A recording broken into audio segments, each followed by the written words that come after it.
almost every page of every magazine, the face of a beautiful girl smiles, and with that smile invites you to read further and learn more about everything from soup to soap. But it's not always the snapshot, it seems. There's plenty of work involved in getting our little Nell to smile demurely from the printed page. In the first place, the beach is as false as Grandpa's upper plate. All done with the aid of mirrors. Presto, and the world is yours. Every studio is a little Hollywood in its own right, and it may be right around the corner in your own hometown. Next, the outdoor girl. 1,000,000 magazine readers will find her lovely to look at. Okay, General, but don't shoot till you see the whites of her eyes. Well, it doesn't look quite right to the lad behind the lens, so the director tries juggling the props a bit. Let's go. Here's the girl, the time, and the place. No, it's the wrong place. Hey, Joe, you've got your scenery scrambled. It's June in January, but what happened next nobody can remember because everything went. Comes the dawn, and what's this? They're all set with the next set. But again, things are not what they seem. It takes half a dozen lights placed flat on the floor of the car to properly backlight the model. The cameraman has to be careful about reflections. Changing the angle of the no-draft ventilator eliminates the glare. And in order to kill their reflection in the Duco finish, they pull another trick out of the bag. And now they're ready to take it. Hold that pose. And here it is, another perfect picture.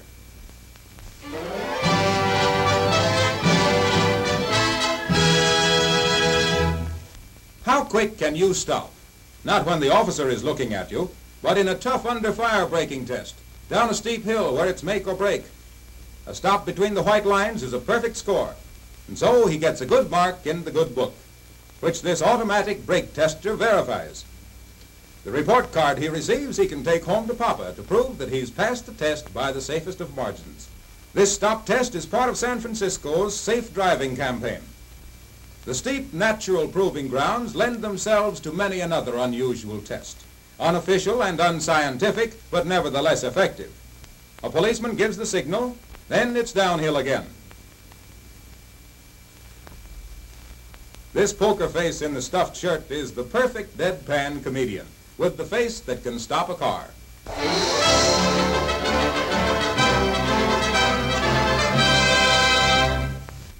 Diamonds, precious gems to enhance the sparkle of a sparkling personality. To milady, they have always been the symbol of luxury. But to the tool maker, they are the symbol of precision. Millions of dollars worth of black diamonds are used in industry.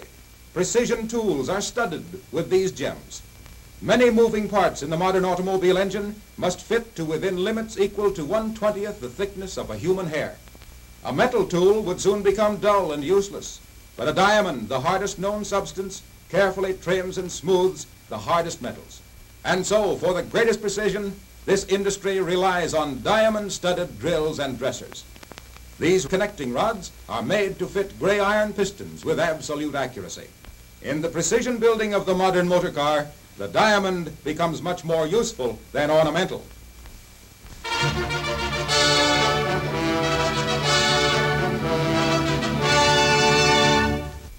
Desolation, ruin, doors and windows open to the elements, weeds growing in business streets, stores without customers, squirrels and field mice the only inhabitants. And yet a year ago, this was the bustling little town of Leavenworth, Indiana. When the townspeople left, they left in a hurry. They were fleeing for their lives. Householders left their belongings to ruin and decay. The song is ended. And the reason? Old Man River up to his old tricks. The usually calm Ohio, gorged with winter floodwaters, drowned and battered little Leavenworth. It may have happened before, but the people of Leavenworth are making certain it will never happen again. Picks bite into the hillsides. Eyes pore over blueprints, planning, working, looking forward. Saws and hammers make a cheery hubbub, and new homes rise on the pleasant slopes above the Ohio. A tent city houses the refugees from flood-ruined Leavenworth. And here under canvas, life goes on much the same as ever. Cooking, cleaning, washing. Digging, hauling, building. Swiftly the new Leavenworth takes shape. Built securely in the good earth, the good high and dry earth. It's a new day for Leavenworth and a new day for many similar communities. Building new homes, safe from the ravages of raging floodwaters.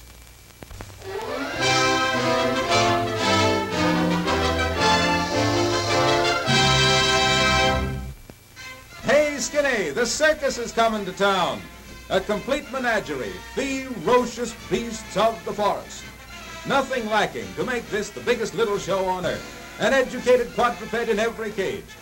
The line forms to the right, so don't get left. Step right up, gang, the show is on. When the cat's away, the rats will play. But in this case, it's not just a plain ordinary rat. It's a trained Russian hooded rodent. Up the ladder like a smoke eater, and 2 steps at a time, mind you.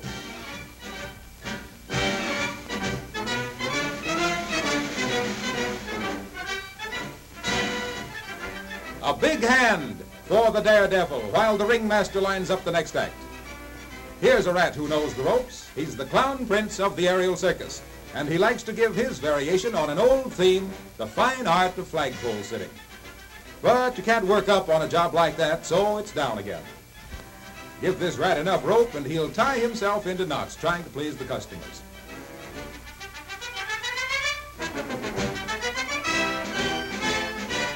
Fencing is his favorite sport, and he climbs this one with the greatest of ease, this daring young rat on the flying trapeze.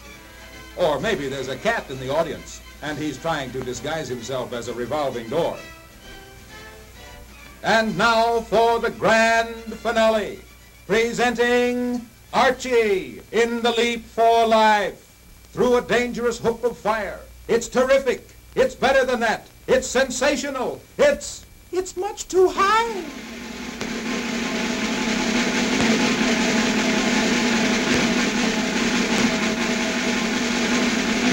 Happy landing, the bullseye, and the show's over. Aw, rats.